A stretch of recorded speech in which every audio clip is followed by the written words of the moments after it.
Маалымат ар убак жашообуздун маанилүү бөлүгү. Кайсыл тарапка барба, кандай жагдай болбосун, эң эле биринчи сөзүбүз эмне жаңылык деген суроодон башталат.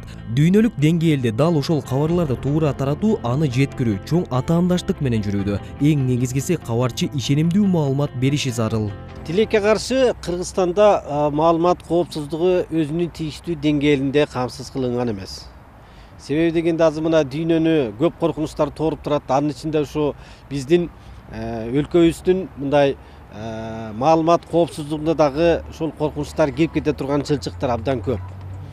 Биринчиден мынабу биздин ушу маалымат коопсуздугуна келгенде мына бизди ичибиздеги маалымат коопсуздугунда ошо өзүбүздүн улуттун кызыкчылыгында ошону сактоо, ошону жайылтуу иши жолго коюлган эмес. Бирдиктүү маалымат коопсуздугун камсыз кылуу боюнча мындай мамлекетте бирдиктүү иш жок. Болсо дагы баягы ошонун мындай азыркы темпи же болбосо деңгээли ошол мындай тийиштүү көлөмдө камсыз кылынбай атат да.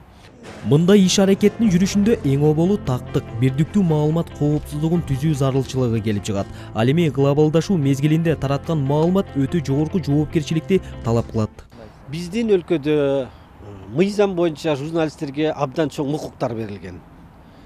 Бир жагынан ушул биздин кесиптештерибиз ошол укуктарынан пайдаланып маалыматты жеткирүүдө өздөрүнүн баягы аракеттерин жасап атышат, бирок ошол маалыматты чындыктан тайбай түз жеткирүүдө айрым кемчиликтер бар. Ошол кемчиликтерден арылышыбыз керек.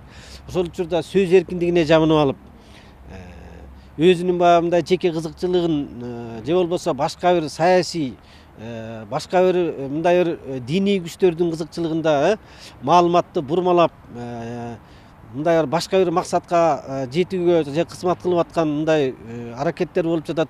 Ошон үчүн журналисттер өзүнүн ичинде жоопкерчиликти күчөтүшү керек деп эсептейм. Кошумчалай кете турган болсок, аталган дата 1994-жылдын 26 ноябрь күнү Эл аралык маалымат академиясынын демилгеси менен белгиленип, мына ошондон тарта ЮНЕСКО уюму расмийлештирген. Китептен окуп эле. Азыр көбүнчө интернеттен алабыз. Телевизордон.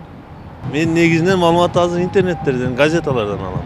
Маалымат алганда интернетке кирем да биринчи. Газета эмелерден мурун чыгат. Köprek informasyonu televizyondan alırım. Sabah televizyon görüyorum da. Gazete okuşken bırak. Ким көп маалыматка ээ болсо, ал дүйнөнү башкарат деген сөз бекеринен айтылбаган чыгар. Бүгүнкү күндө маалыматты артыраптуу алган замандаштарыбыз бар. Арасында кээ бири сыналгы үн алгыдан, ал эми кээ бирлери гезит журналдардан алышат. Кандай гана маалымат албаңыз, эң негизгиси ишенимдүү жана толук болсун. Улан Мамашеров, Кудайберди Дайканов, Илимбек Эмилбек уулу, Таң нуру программасы үчүн.